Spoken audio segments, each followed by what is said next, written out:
Buenas tardes. Sean todos bienvenidos al 19º webinar interactivo de conversaciones fluidas con el tema La destrucción costera en América Latina y la coartada del cambio climático. Mi nombre es Dayana Pita y hoy tengo el gusto de acompañarles como moderadora del evento. Antes de dar comienzo a la actividad y a manera de optimizar la comunicación, queremos dar las siguientes recomendaciones. Mantener los micrófonos desactivados, configurar la vista como en foco y por último, hacer las preguntas en el chat. Dicho esto, damos inicio a la actividad.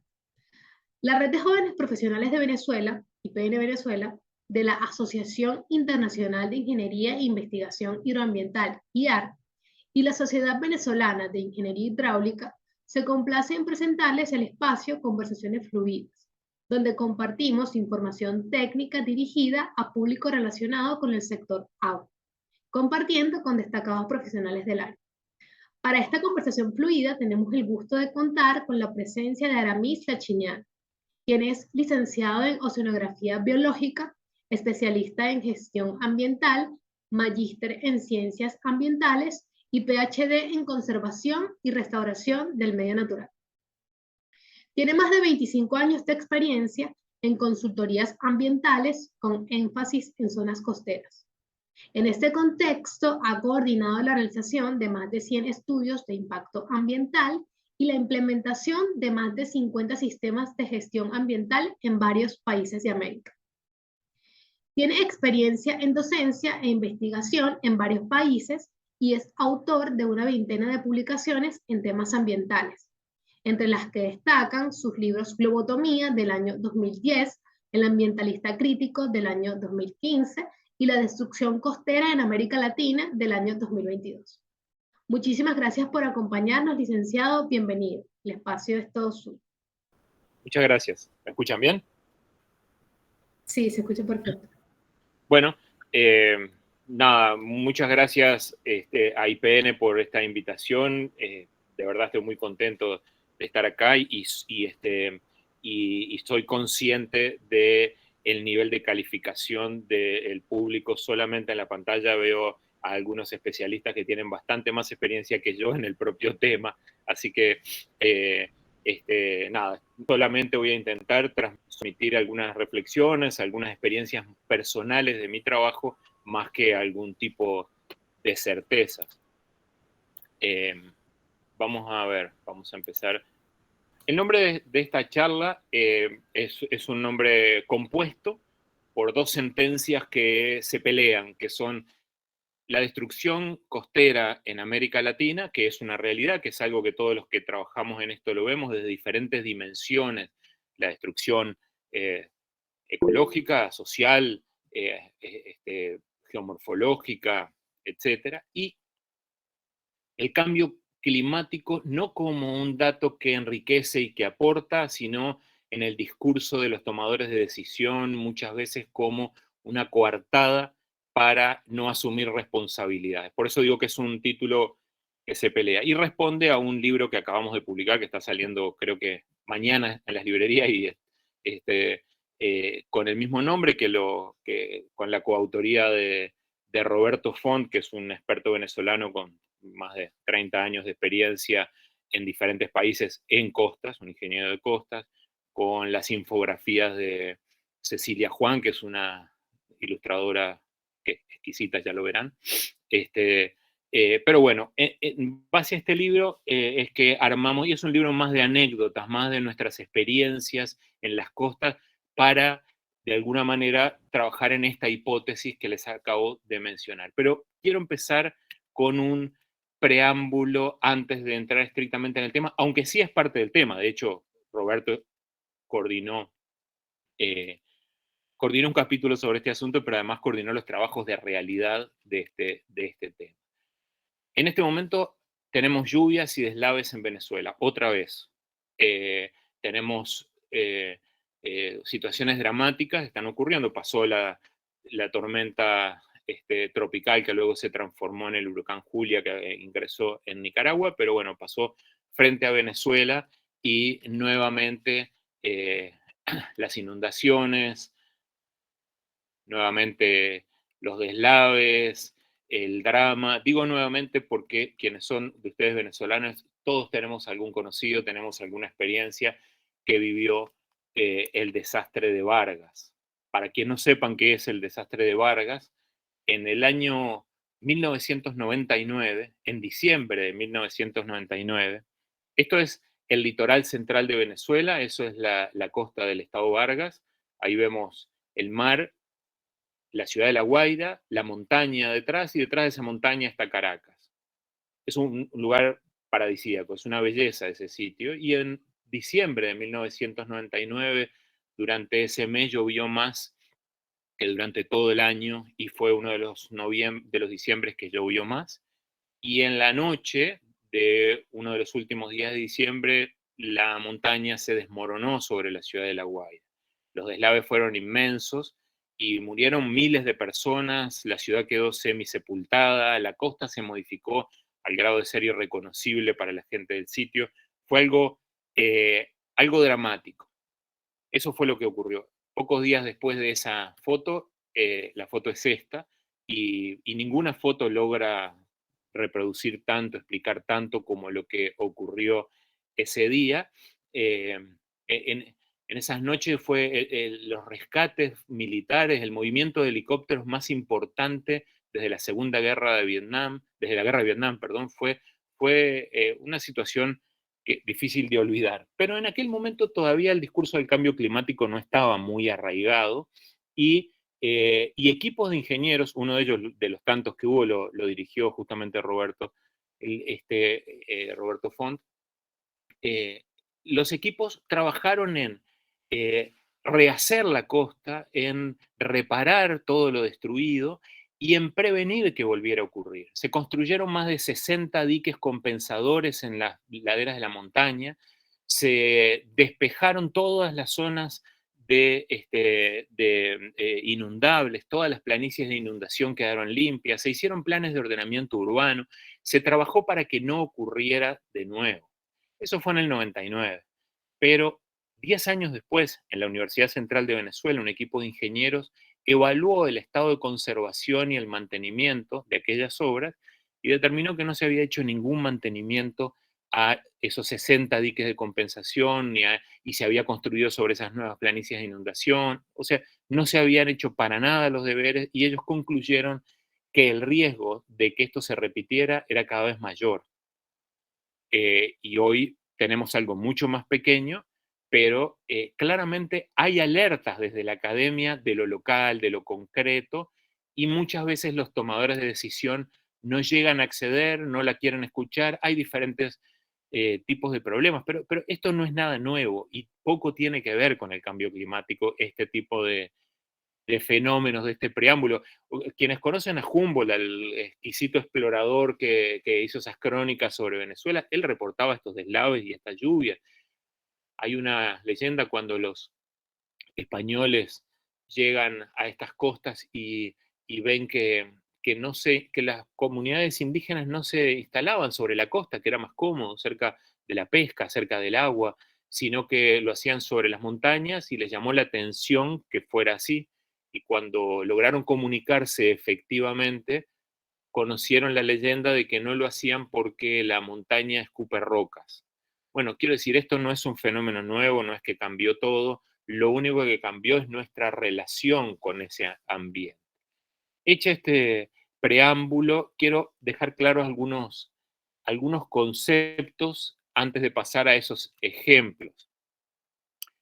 En primer lugar, me importa aclarar esto que parece una obviedad, que el clima está cambiando y que el nivel del mar está aumentando, porque tenemos una tendencia en esta simplificación del debate, tenemos una tendencia a, el que tenga dudas sobre el efecto del cambio climático en lo que pasa en Vargas es un negacionista escéptico, o el que diga que estos efectos son más intensos es un apocalíptico. No simplifiquemos y no hay necesidad, es mejor tratar de reflexionar el rol, el peso que tiene cada uno de estos elementos, lo local, lo global, en estos fenómenos, y tratarlo de hacer, es lo que se requiere en la gestión costera. Así que está claro que el nivel del mar está aumentando. es una obviedad para todos ustedes. Hace 20.000 años que el mar está aumentando de manera ininterrumpida. Este, así que nos podemos preguntar, ¿este es un fenómeno nuevo? Claro que no. Y hace 20 millones de años el mar estaba, todos ustedes estaban 100 metros por debajo del nivel del mar. O sea, todos los que estamos aquí seguramente estábamos 50, 80 o 100 metros por debajo del nivel del mar. Esto claramente no es un fenómeno nuevo. Lo que nos podríamos preguntar es entonces si ahora el hombre tiene una incidencia en ese proceso. Los datos de campo robustos, científicos, indican que no. Indican que en el último siglo el aumento del nivel del mar no se ha acelerado. Ha tenido pequeñas aceleraciones y desaceleraciones estadísticamente despreciables, pero la tendencia en 100 años más o menos ha sido estable de aumento del nivel del mar. Y cuidado que cuando hablo del nivel del mar me estoy refiriéndome a los deshielos y que es el menos importante de las causas del aumento del nivel del mar.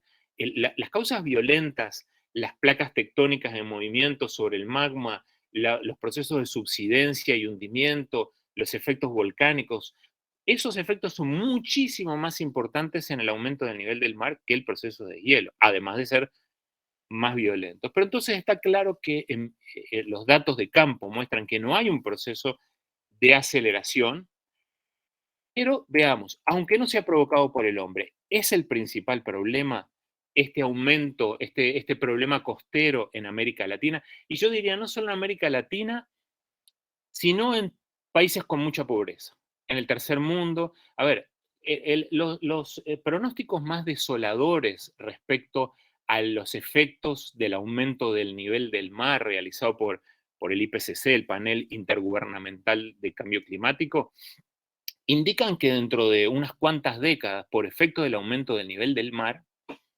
en Madagascar van a morir un montón de millones de personas. Y el mismo escenario nos indica que en Holanda no va a morir ninguno. ¿Qué pasa? ¿Los holandeses nada mejor, están más arriba? No, la diferencia entre Holanda y Madagascar es la pobreza. Lo que en Madagascar el problema no son las cotas de inundación, es que más del 90% de la población vive por debajo de la línea de pobreza. Y en Holanda no hay pobres. La mayor vulnerabilidad al aumento del nivel del mar no la establece la estructura costera, sino la vulnerabilidad social de las personas que viven en las costas. Esa es la realidad. En Holanda, hace algunos siglos, morían miles de personas por el efecto del nivel del mar. Se hicieron esas obras faraónicas que todos conocemos, maravillosas en los Países Bajos, pero sobre todo se eliminó la pobreza. Digamos que quiero aclarar con esto que lo que pone en riesgo a las poblaciones costeras no es que vaya aumentando de a pocos centímetros por década el nivel del mar, sino las condiciones de vida en que ellos deben enfrentar ese aumento del nivel del mar. Pero más grave que esto, que hacer ese juego de cuántos van a morir por el aumento del nivel del mar cuando esa no es la causa de su vulnerabilidad, es llegar a que la simplificación del discurso nos lleve a falsificarlo. Y en eso tenemos que ser muy cuidadosos. Yo usé muchas veces como ejemplo, y ya los tengo algunos de ustedes aburridos con un ejemplo tan emblemático como fue el del oso polar sobre el témpano que desaparece. Hace algunas décadas se declaró que los osos polares era una especie amenazada por, eh, por el cambio climático. La población había disminuido. Lo que se omitía en aquel momento es que la caza de osos polares en los países que tenían poblaciones en el Polo Norte, Rusia, Canadá y Estados Unidos, la caza de osos polares implicaba que mataban 500 osos por día en ese momento. Ningún oso murió por el calentamiento global, pero morían 500 por día por ese motivo. Es decir, eh, a ver, ¿qué tiene que ver el cambio climático con estos tarados matando osos? Y la realidad en ese momento era esa. Cuando esto se prohibió, en el momento que esto se prohibió, empezó a aumentar la población de osos polares. En algunos años se multiplicó por 5. Los osos polares pasaron de 5.000 a 25.000, que no quiere decir que no sufran amenazas, que no sea, etcétera. pero lo que quedaba claro es que la causa directa de la amenaza de los osos eran las balas de los tarados y no era el calentamiento, no era el proceso de deshielo. Lo que me preocupa no es esto, porque este tipo de errores los cometemos permanentemente. Lo que me preocupa es que se siga imponiendo la misma matriz de opinión, o sea, que no se rectifique ante un hallazgo, ante un descubrimiento, un conocimiento científico, sino que el discurso sea más fuerte que la constatación empírica. Para terminar con estos ejemplos que les digo de cuidado con el discurso extremo eh, eh, que simplifica y a veces falsifica, este es un ejemplo obviamente muy reciente. En la última cumbre de la COP26, cumbre del panel intergubernamental del cambio climático, en la última aparecía como uno de los temas emblemáticos el riesgo para las islas, para las naciones. Esto es Tuvalu, es el archipiélago, la nación de las pequeñas islas, de cientos de pequeñas islas. Se ponía como ejemplo el riesgo de las islas de desaparecer de manera inminente por el aumento del nivel del mar, y este es un ministro que dio su discurso para las Naciones Unidas con el agua por la rodilla, explicando el riesgo, tratando de graficar el riesgo que estaban expuestos. Los datos de campo muestran que en Tuvalu hay cada vez más superficie. Está aumentando por diferentes efectos generales, violentos, como les decía, como movimientos tectónicos, etcétera, y efectos de sedimentación. Está aumentando la superficie. En el último periodo evaluado aumentó como un 7%, creo yo, o algo parecido, la superficie de estas islas. Pero quiero decir, no es que no puedan empezar a disminuir, es que los datos dicen una cosa y a veces los discursos dicen otra. En la gestión costera, yo creo que tenemos que ser muy cuidadosos de manejarnos con información y no con discursos, que son cosas diferentes.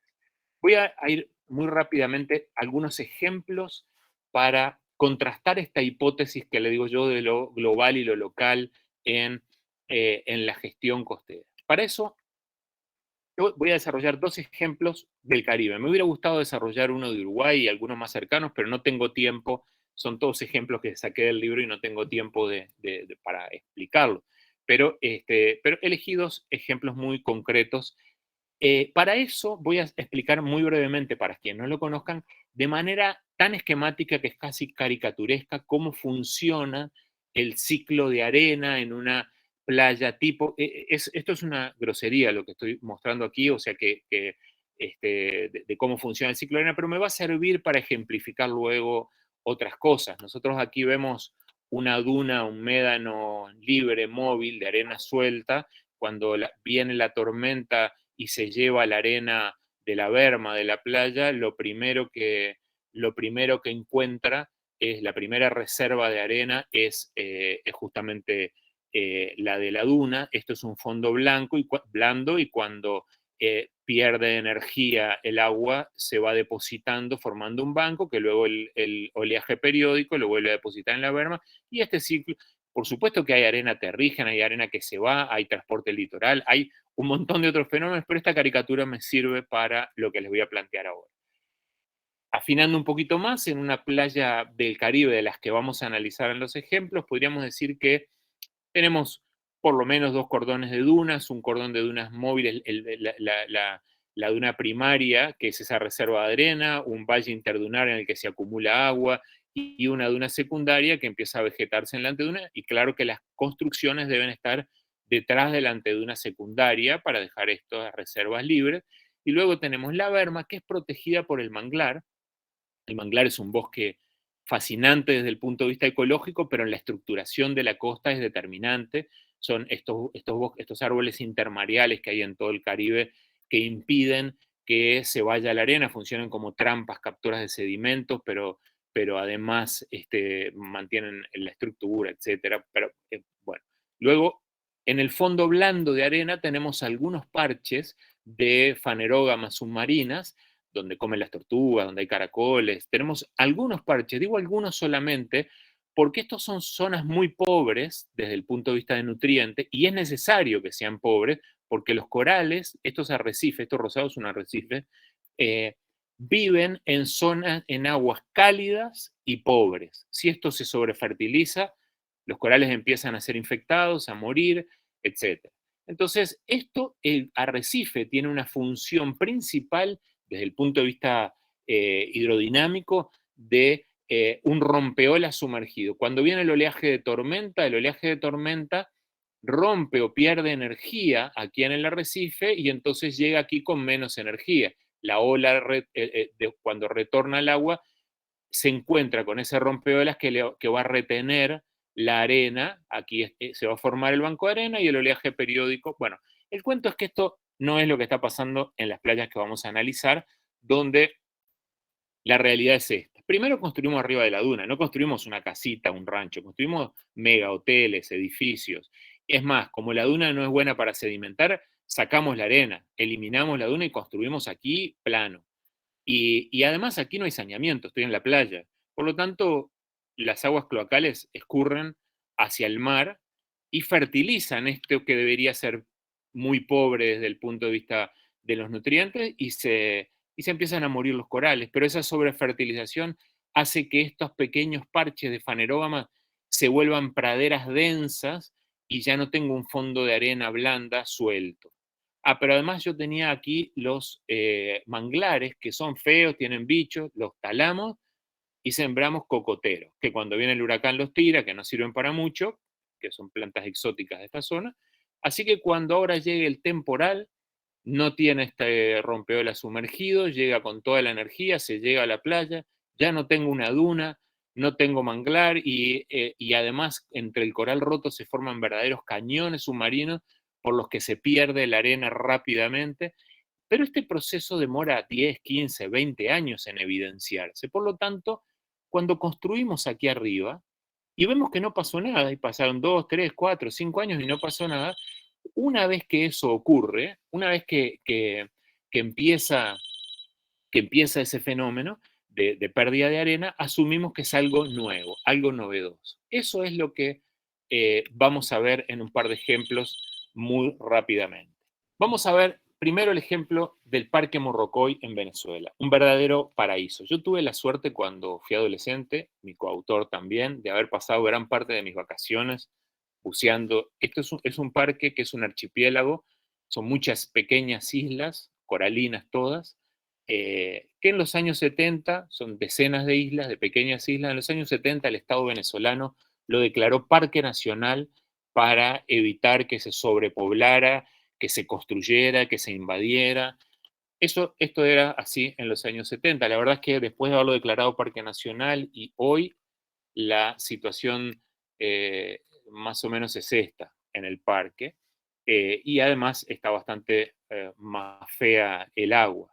Pero el cuento es que hace cerca de 10 años a un equipo de expertos venezolanos, algunos de ellos están en esta charla, que me tocó coordinar a ese equipo, nos contrató una empresa, un desarrollo turístico inmobiliario, para estudiar por qué las islas del parque se están muriendo los corales, porque el coral era el capital más importante que este desarrollo se instaló por aquí, fuera del parque, pero dependía de la gente que va a hacer snorkel, de los turistas, y los corales estaban muriendo. Entonces nos contrató para que estudiáramos si, como la hipótesis dominante indicaba, era el calentamiento global, el problema que tenían los corales y la mancha blanca, el blanqueamiento, etcétera, o había algo que se pudiera hacer. Así que nos abocamos a estudiar eso.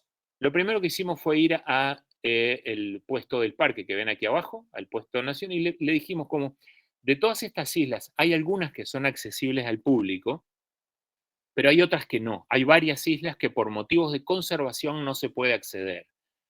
Entonces le pedimos para ir a visitar alguna de esas islas para poder comparar cuál era el estado de las islas con y sin presencia de turistas. Nos dijeron que no, de ninguna manera no se podía acceder por motivos de conservación. Pero nosotros habíamos ido desde niños, como les decía, a esas islas, conocíamos perfectamente bien, así que nos escabullimos y fuimos igual a ver esas islas que no podíamos ver por motivos de conservación y encontramos esto. Esta es una de las islas que no podíamos ir por motivos de conservación. Aquí se acumulaban toda la basura de varias de las islas. llegaban por lanchas, bueno, aquí ven los sopilotes o buitres o samuros, depende del país, y esto se inflaba de calor, lixiviaban, todas rotas. Esto era espantoso, esto era terrible. Y nos fuimos aguas arriba del parque a ver en el territorio y empezamos a encontrar, esto es al lado del parque, empezamos a encontrar la reparación de lanchas, los cambios de aceite. Estos son caños que desembocan directamente sobre las aguas del parque. No vayan a creer que alguna de estas cosas tienen una red de saneamiento, la gestión de residuos en el parque. Esto fue lo que nosotros nos encontramos en esa zona. Aquí ven el Parque Morrocoy, aquí estábamos nosotros. Tuvimos la suerte que poco tiempo después el mismo equipo nos contrataron para estudiar, para hacer un estudio en la isla de la Tortuga y otro estudio en la isla de la Blanquilla. Resulta que en los años 90, esta zona del Caribe tuvo un descenso de temperatura muy violento. Aún no se ha determinado bien por qué, nunca se va a determinar, pero no se determinó bien por qué. Un descenso, les hablo de cerca de 10 grados la temperatura del mar, y estos arrecifes son muy sensibles al descenso de la temperatura, no al aumento de la temperatura, pero sí al descenso. La realidad es que en ese momento en la Blanquilla y la Tortuga murieron más del 90% de los corales a causa del descenso de temperatura. Cuando nosotros fuimos, 20 años después, más del 50%, no hicimos un estudio cuantitativo, solo hicimos inspecciones, más del 50% de los corales se habían regenerado. Como les habrá pasado tantas veces a los corales que retroceden y avanzan, eh, más del 50% estaban en muy buen estado. Sin embargo, en Morrocoy los corales cada vez estaban peor, y por supuesto que lo que notamos era que mientras más cerca de la costa estuvieran los corales, mayor era el porcentaje de corales muertos. De hecho, en la primera isla no había coral vivo. Cuando el equipo hizo algunos análisis de calidad de agua, yo creí que estaban mal y lo comenté con ellos. Había los análisis de hidrocarburos en agua, yo pensé que estaban mal hasta que los repitieron y dio lo mismo, porque era increíble lo que pasaba aquí. Sin embargo, bueno, el cuento es que nosotros lo que teníamos que hacer, nuestro término de referencia era entregar un plan de gestión ambiental para el Parque Morrocoy. Para eso nos habían contratado, y el plan que hicimos no fue nada glamoroso ni científico. Casi era puras obviedades: no tirar basura, no permitir que llegaran los lixiviados del vertedero municipal, tratar de usar menos embarcaciones, controlar las embarcaciones en cuanto a su mantenimiento, que no hubieran gasolineras vertiendo, porque hay gasolineras de lancha que gotean hacia el agua permanentemente, no tener baños en las islas que estén fertilizando permanentemente porque vierten de manera directa, y así seguíamos. Controlar efluentes industriales, que hay varias industrias en la cuenca, las prácticas agrícolas, etc. El asunto es que esto que nosotros estábamos planteando, se lo entregamos al cliente, se lo entregamos a las autoridades del parque, y además se publicó un artículo en una revista científica porque pensamos, tal vez esto requiere una legitimación, tal vez si hay un montón de estudios que dicen los corales del Parque Morrocoy se están muriendo por el cambio climático, tenemos que ir a jugar en esa misma cancha. Vamos a hacer una publicación para nada, ¿no? La verdad es que hoy todavía se sigue hablando en el Parque Morrocoy de el blanqueamiento de los corales por la acidificación de los océanos. Y lo que yo digo es, estas acciones, ¿no está claro que son lo primero que hay que ensayar para resolver, para atenuar, para luego pensar en otro tipo de acciones más globales, etcétera? ¿O estamos ante una coartada? Pero bueno, para terminar, porque esto se hace largo, un segundo ejemplo. Hay otra, durante cerca de una década yo estuve yendo a la península de Yucatán, a la Riviera Maya, a trabajar justamente en gestión de playas, y mi contraparte en gran parte de esos viajes, una colega que me decía, ya que te gusta trabajar en gestión de playas, deberías de estudiar más la Riviera Maya para escribir la antigestión de playas, me decía ella. Y efectivamente, la Riviera Maya es la antigestión de playas. Aquí está la península de Yucatán, Y aquí está el Mar de los Sargazos, del que voy a hablar al final. El Mar de los Sargazos, que es un mar sin barreras físicas, solo delimitado por corrientes, del que en los periodos ciclónicos se desprenden sargazos, que son algas pardas flotantes macroscópicas, se desprenden, dan toda la vuelta con las corrientes e ingresan frente a las costas de América, ingresan al Caribe frente a Trinidad. Eso ocurrió siempre, pero a partir del 2011 eso se agudizó mucho. Ahora vamos a ver eso. El cuento es que la Riviera Maya, bueno, esto se lo acuerdan, ¿verdad? No lo tengo que repetir, cómo debería funcionar eh, y cómo funcionan las construcciones encima. Así que vamos a ver la Riviera Maya. Esto es la Riviera Maya. No nos engañemos. La Riviera Maya no tiene ya nada. Es un paraíso. Eh, es un lugar increíble desde todo punto de vista. No me voy a extender en eso, pero es un lugar fascinante la Riviera Maya. Ahora, todo el desarrollo, el concepto de Riviera Maya, los 100 kilómetros de desarrollo hotelero y turístico, esto es totalmente artificial. En el año 1960 acá no existía ningún hotel, no existía ningún edificio. La Riviera Maya se diseñó en el penthouse del Banco de México en el DF. Fue una decisión de tipo financiero. Dijeron, esto es un paraíso, vamos a diseñar Cancún y Acapulco. Tiene que ver con la inversión del petróleo, la OPEP, tiene que ver con cosas nada que ver con lo ambiental, pero se diseñó esto y aquí se diseñó un destino turístico para 90.000 personas. En el pico de desarrollo, esto iba a tener que tener a recibir 90.000 personas. La realidad es que hoy ahí viven 1 millón de personas de manera permanente, por supuesto que sin los servicios básicos de saneamiento necesarios, etc. Pero viven 1 millón de personas más todo ese público itinerante que consume de manera vergonzosa, que es una cosa salvaje. Bueno, no importa. El cuento que eso es la Riviera Maya. Ahora, en ese modelo de desarrollo, la playa pasa a ser algo accesorio, vestigial, casi irrelevante, que es lo que les decía hoy. Eso es el capital. Ese es el capital con el que estos procesos productivos se activan. El capital que yo debo no consumirme para seguir produciendo. Pero este es un modelo. El modelo de desarrollo de esto no es un modelo económico, es un modelo financiero. O sea, las organizaciones que vienen acá, estas cadenas hoteleras, básicamente lo que... ¿Ya me fue el tiempo?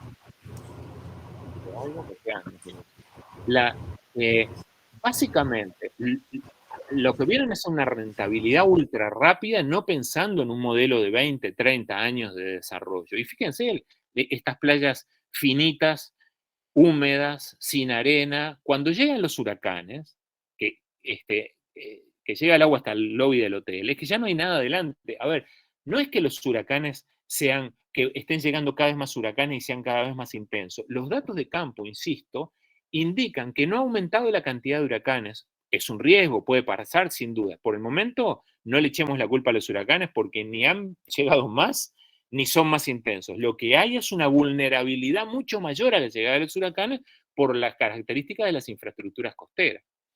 Y el resultado, obviamente, es el que estábamos hablando hace un momento. Esto es ya no solo Cancún, esto es Playa del Carmen, empieza a ser Tulum, o sea, ya deja de existir la playa y decimos, claro, está aumentando el nivel del mar, está ingresando el mar al territorio. No, señor, no es ese el motivo. Y llegaron los sargazos a Cancún. Digamos, los arribazones de sargazos ocurrieron siempre, estacionalmente, pero en determinado momento los arribazones masivos, los arribazones realmente apocalípticos. Yo he ido la última vez que me invitó Gladys, que es la colega que está ahí, realmente fue desolador el ver eso.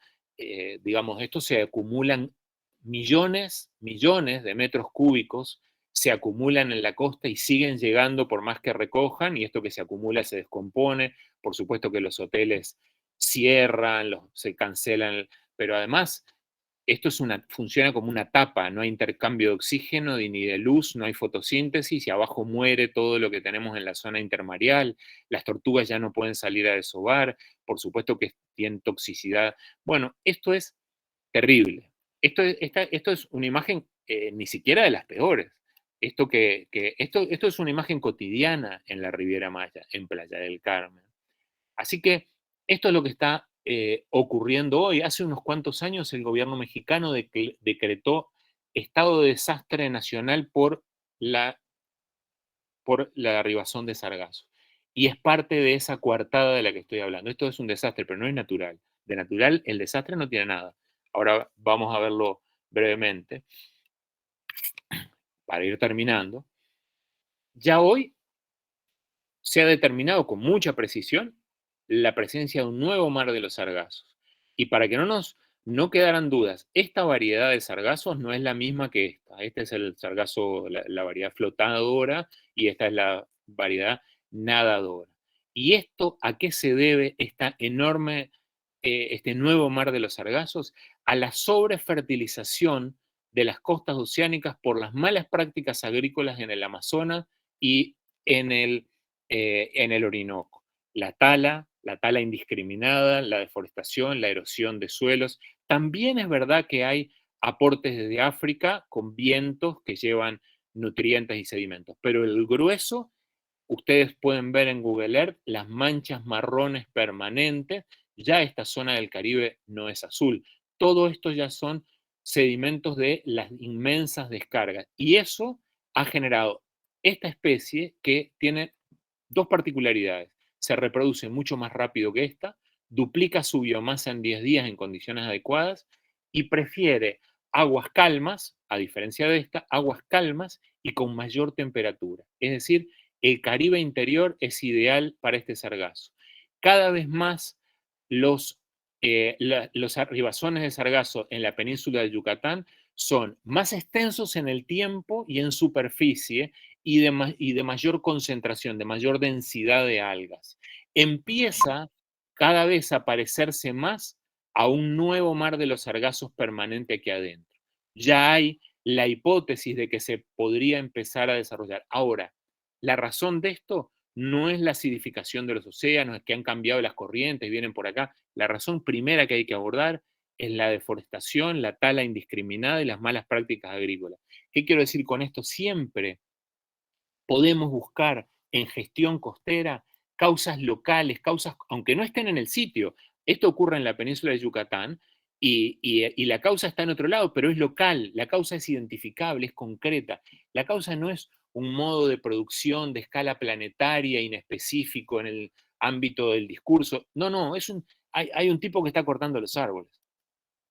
Así que para terminar, porque me encantaría seguir, pero se me acabó el tiempo, dos breves conclusiones obvias. En primer lugar, todos los ejemplos que yo desarrollo en esto que responden a mi experiencia y no a otra cosa, experiencias concretas de trabajo, es que yo en todos los casos lo que he podido ver, lo que mi experiencia me ha llevado, que por supuesto que puede haber otros resultados, pero a lo que mi experiencia me ha llevado es que la destrucción de las costas es un problema local, que se origina en el sitio mismo donde se manifiesta o en otro, pero hay causas locales muy concretas que se pueden gestionar, que se pueden solucionar.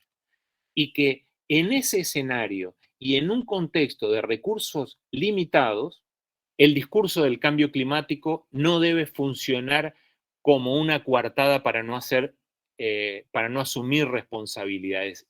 Insisto, el cambio climático debe ser una variable que se tome en cuenta, un elemento más a considerar, no una excusa del pensamiento mágico. Esto fue el cambio climático, así que nuestras autoridades no tienen nada que hacer.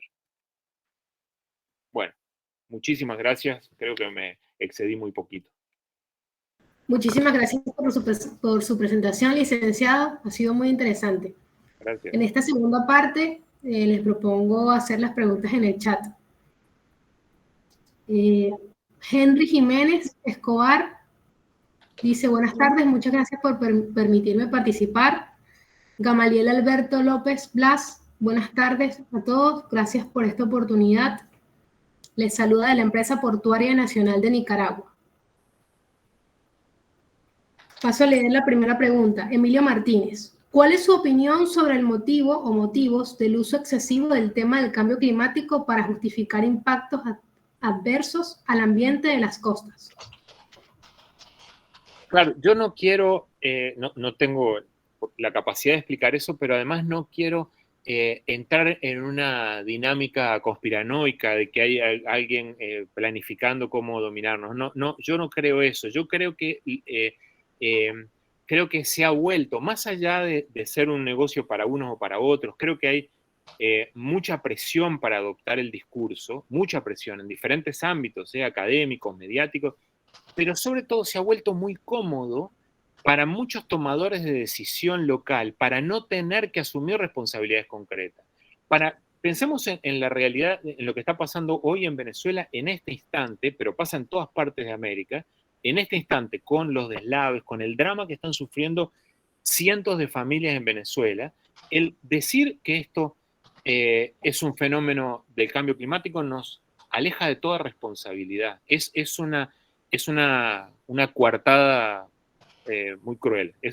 Por eso digo, más allá de causas de fondo, de intereses económicos, de los lobbies, de republicanos y de la industria de las energías limpias, de todo eso, lo concreto es que en América se ha vuelto una excusa muy cómoda para los tomadores de decisión. Ok, Luis Anastasia comenta. Excelente, Aramis, muchas gracias. Gracias, Luis. Ministerio del Ambiente de Uruguay. Muchas gracias. Luego, Omar de Feo, excelente presentación. De acuerdo con el racional del doctor Lachinian, el discurso del cambio climático se ha vuelto cómodo para distraer la inacción y débil gobernanza de nuestras costas. Gracias, Omar. Sergio Marín comenta, buenas tardes, excelente presentación. ¿Se podrá disponer de la grabación para verla? Sí. Siempre se encuentra en nuestro canal de YouTube. Más adelante les compartiremos el link. Francisco Ayala. Hace 15 años, Herbert Hegat dijo algo así: el discurso del cambio climático tiene mucho que ver con la soberbia humana. Un comentario. Gamaliel Alberto pregunta, ¿qué medidas reales de mitigación se podrían implementar ante los fenómenos llamados mar de fondo? Acá en el puerto de Corintio, Nicaragua, lo que erosiona constantemente la zona costera e inunda la ciudad de Corintio. O sea, a ver, en Corinto las diferencias mareales son muy grandes. Corinto es prácticamente una isla, aunque no lo veamos claramente, si uno lo mira en una imagen satelital, es prácticamente una isla. Es una zona muy expuesta a subidas y bajadas. Es un fenómeno totalmente natural que se inunde. Los problemas que tiene Corinto, digamos, son producto de estar desarrollado y construido ahí. O sea que cuando sube el nivel del agua, queda todo casi a ras del suelo, y cuando vienen los periodos de tormenta, o sea, digamos que son condiciones naturales, no es que tengan un problema, tienen una condición natural que hace muy difícil la vida en la zona, ¿no? Esa es la realidad. No es que los mares de fondo son algo nuevo, son una condición de la zona. Hay una dinámica muy violenta en esa zona, que nosotros de hecho estamos tratando de dar una mano con eso ahí. Henry Jiménez Escobar, de acuerdo con la presentación, felicitaciones desde Cali, Colombia. ¿Qué sugerencia de manejo se puede hacer? En Colombia hay un equipo en las tres ciudades costeras del Caribe, hay un equipo de ingenieros trabajando en gestión ambiental de playa, un equipo muy sólido vinculado a las universidades, que ellos han diseñado de todo, desde manuales, han hecho mucha investigación de temas costeros y locales específicos. De nuevo, el problema es que las autoridades, los tomadores de decisión, les hagan caso, pero hay un equipo muy sólido, ¿no? Han estado en Uruguay, han trabajado con Omar y con nosotros. Gamaliel Alberto insiste y dice, ¿qué podemos hacer? ¿Trasladar el puerto y la ciudad de Corinto? No sé, La verdad no sé. No, el puerto de Corinto se está ampliando ahora, es el puerto más importante de Nicaragua y van a hacer un muelle de cruceros, están haciendo una remodelación inmensa, o sea, el puerto de Corinto va a seguir creciendo. El problema no es el puerto, porque el puerto es una instalación industrial, el problema son las comunidades que viven en muchos casos en condiciones bastante precarias alrededor. Este, el Insisto en lo que les decía, lo que les comparaba Madagascar con Holanda. Hay problemas sociales de servicios básicos que son más importantes que el mar de fondo en Corinto. No es mudar Corinto de ahí. El puerto está muy bien ubicado, está dragado, está donde tiene que estar. Es un puerto que está protegido del oleaje, funciona muy bien. El problema es las condiciones en las que vive mucha gente en la ciudad de Corinto y entonces los proyectos de saneamiento, de vialidad, de características de las viviendas, etcétera, es lo que los va a ayudar frente a los mares de fondo. Carlos Marcano. Hola, Aramis. Según tu experiencia, ¿cuál país latinoamericano lleva mejor la gestión? Las condiciones son diferentes, ¿viste? En cada país, ¿no? La legislación ambiental de costas, la faja de defensa de costas para proteger es diferente en cada país.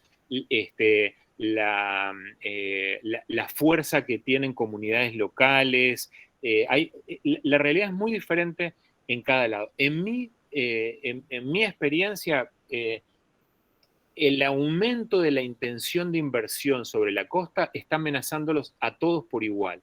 O sea, yo te diría, en un momento Cuba fue un ejemplo de gestión costera. Cuba tiene una ley de costas, que es un ejemplo único porque ellos no establecieron una cantidad de metros, sino que la faja la definen por ecosistema. Es decir, si hay un sistema de dunas, solo se puede construir detrás de la última anteduna móvil. Si hay un manglar, solo detrás del manglar, no son una cantidad de metros. Eso funcionaba muy bien. En Uruguay hay un equipo de técnicos muy preocupados por las costas, tanto a nivel de la universidad como a nivel del Ministerio del Ambiente. En todos los países hay equipos. Yo lo que percibo es que la presión económica sobre las costas la están sufriendo todos por igual, con una institucionalidad que no es suficientemente fuerte. Es decir, hoy el 70% de la población en América Latina vive a menos de 100 kilómetros de la costa. O sea, la tendencia es a vivir sobre la costa. Pero la gente que tiene más dinero, más posibilidades de consumo y por lo tanto emite más, vive cuanto más pegado al agua, mejor. Y esa gente, por decir gente, pero pueden ser grandes desarrollos inmobiliarios, etcétera, tienen una capacidad de presión sobre la institucionalidad muy fuerte en países que requieren inversiones, en países donde hay desempleo, en países a veces en algunos con estados débiles. La tendencia es a que la presión financiera para la apropiación de la costa sea cada vez mayor. No olvidemos un breve detalle. Las costas son, digamos, un metro cuadrado de playa es el metro cuadrado más rentable del territorio de cualquier país de América. El metro cuadrado de playa es mucho más rentable que el metro cuadrado en cualquier zona cara de la ciudad, del barrio más caro. Lo que ocurre es que esa rentabilidad no tiene dolientes proporcionales. Hay una tendencia a la apropiación. Esa rentabilidad me refiero a hotelería, a todo lo que vive en función de ese capital que es la playa. Pero hay una tendencia a la apropiación. ¿Por qué de golpe construyen sobre la duna? Y todos estamos de acuerdo en que no hay que construir sobre una duna. Y va y se construye sobre la duna y se empieza a avanzar lentamente a lo largo de años y se va avanzando. Bueno, esta la tiramos, pero a esta, bueno, ya construyó y a esta en verdad ya no hay duna porque la habían sacado antes y los multé. Y cuando quiero acordar se va avanzando. La presión económica sobre las zonas costeras que después genera estos desastres, yo creo que está siendo pareja en toda América. Toda América está sufriendo esa presión financiera de intervención sobre la primera línea de costa, pese a que hay excelentes equipos en todos lados tratando de frenarlo. Es mi opinión. Muchas gracias por la respuesta. Andrés Marcano pregunta, ¿alguna referencia, situación en el archipiélago de los Roques? No, hay muchos proyectos. En Venezuela hay muchos pequeños archipiélagos y grupos de islas muy alejados de la costa, todos paradisíacos, y todos están en la mira de grandes grupos de inversión, todos, que es lo que les comento. O sea, esas pequeñas, cuando nosotros nos mandaron a hacer estudios en La Tortuga o en La Blanquilla, era porque atrás había una intención de inversión y en los Roques permanentemente aparecen intenciones de inversión. Entonces, a ver, las dos posibilidades en esto son el enfoque conservacionista, son lugares prístinos, únicos y no hay que tocarlos, o sabiendo que los van a tocar y que si nosotros dormimos tranquilos por una posición conservacionista pero no hacemos nada al respecto, es asegurar que la intervención sea ambientalmente responsable, o sea, gestión costera.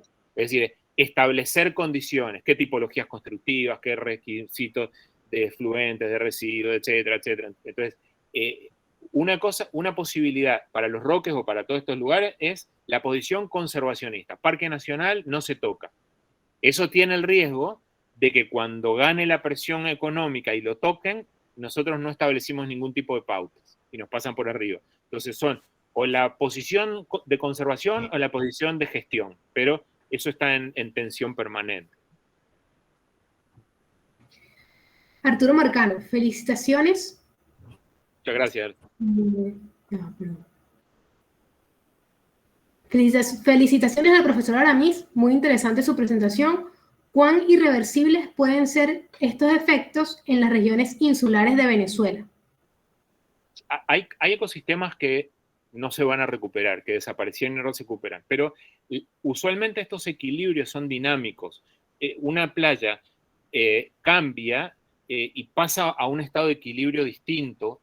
No es que vuelve a lo anterior, no es que si yo dejo de contaminar o dejo de sacar arena, voy a volver a lo que tenía antes. Usualmente lo que nos encontramos, lo que vemos en Venezuela permanentemente, es que pasa a equilibrios nuevos, a situaciones distintas, pero eso ocurre en condiciones naturales también. Lo que comentábamos al principio de Vargas, después de los deslaves, la costa cambió y era irreconocible. O sea, y está en equilibrio, un equilibrio dinámico, distinto.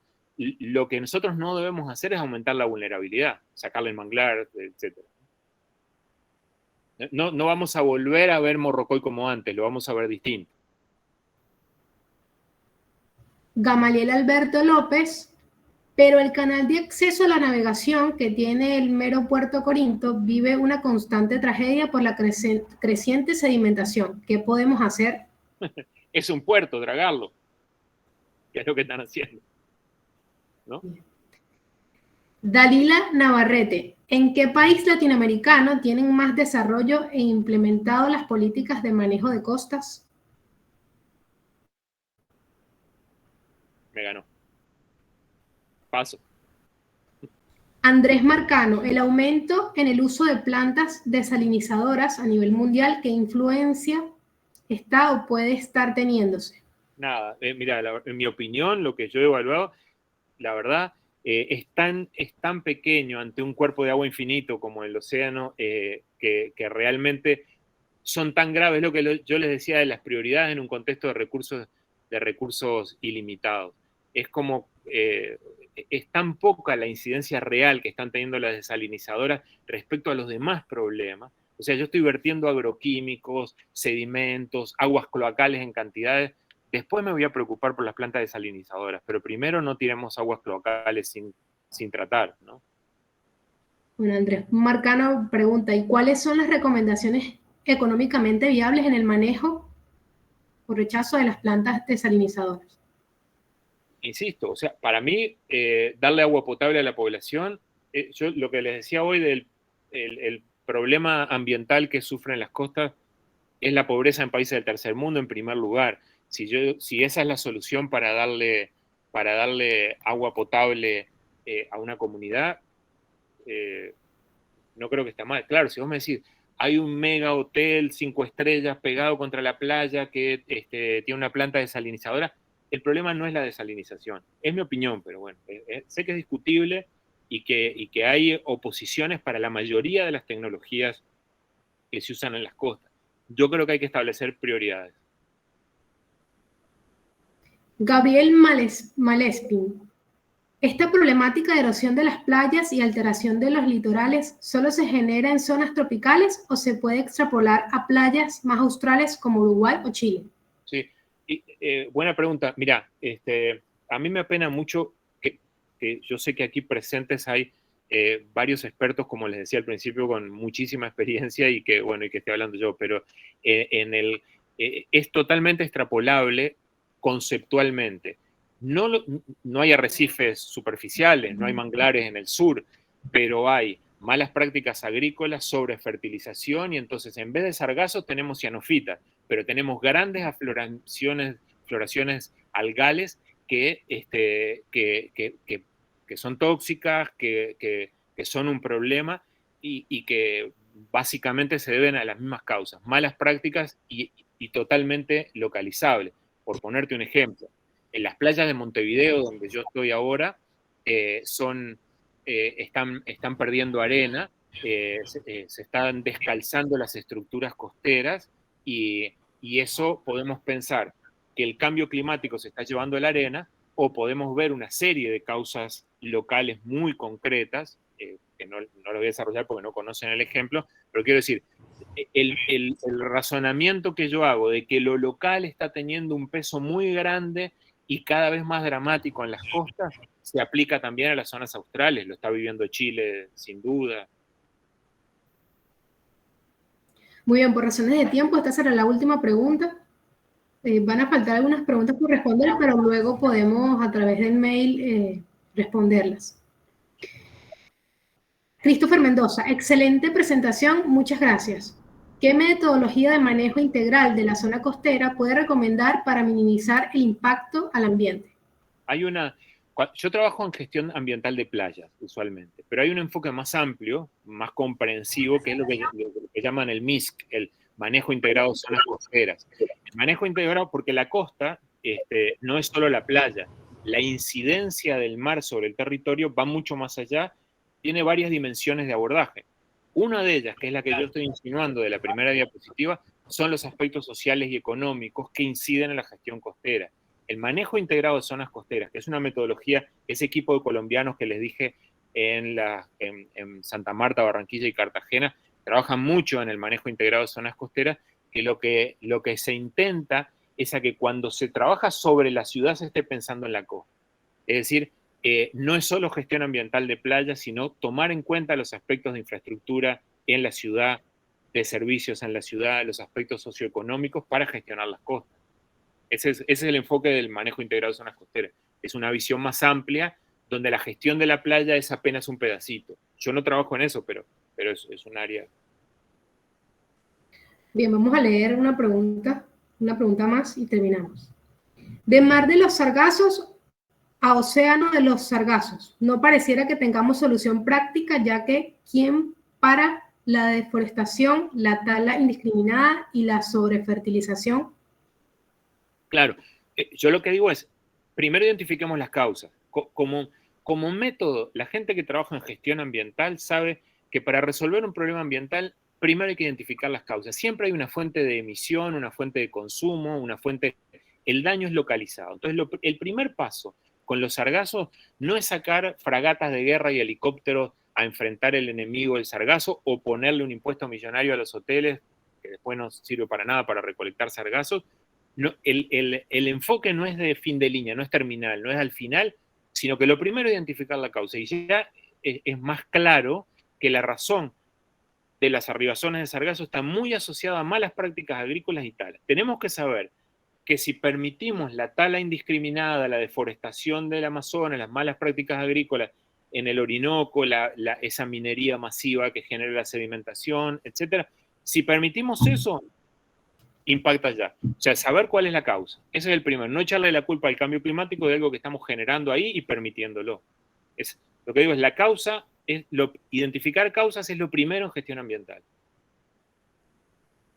Estimado licenciado, muchísimas gracias por su tiempo y su valiosa contribución a Conversaciones Fluidas. Estimados participantes, esperamos que este webinar haya sido de su agrado y les invitamos a que se sigan uniendo a nuestras Conversaciones Fluidas. Les invitamos a seguir nuestras redes sociales que se estarán compartiendo en el chat y a mirar nuestro canal de YouTube. donde están disponibles las conversaciones fluidas anteriores. Para finalizar, les pido que por favor habiliten sus cámaras para tomar una foto grupal de los presentes. Muchísimas gracias a todos y hasta una próxima conversación fluida. Muchas gracias.